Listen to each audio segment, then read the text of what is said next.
dreadful times. We are delighted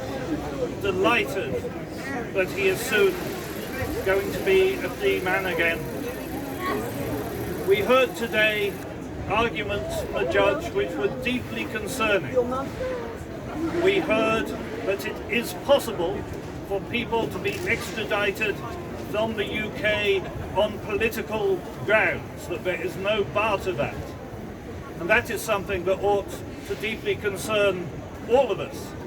I hope that Parliament will revisit the legislation that was passed in the post-9/11 panic that removed the protection for people suffering political persecution from being prosecuted by other governments. We have a judgment which still says that the UK can take that the United States can take anybody, any journalist, out with their jurisdiction and prosecute them for telling the truth about American war crimes.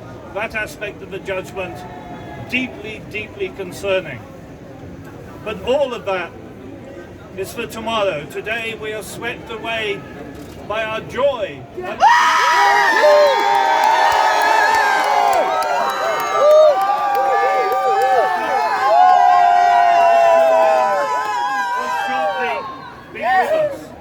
We have a judgment which I think makes an excuse to deliver justice, an excuse based on the appalling conditions in American prisons, an excuse based on the effect that would have on American mental health, and perhaps a sign that the authorities are not prepared to follow through the persecution and destruction of a man for political reasons.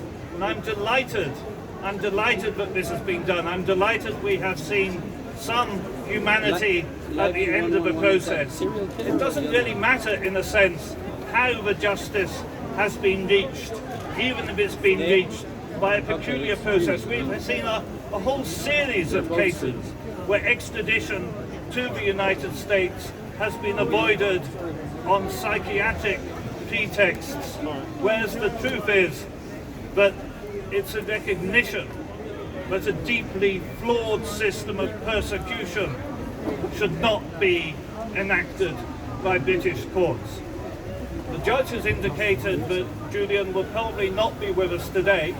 The American government has indicated that it's going to appeal the judgment, but there is a very good chance that Julian will be allowed out on bail pending the appeal, and I'm certainly very, very hopeful that we will have him walking with us this week.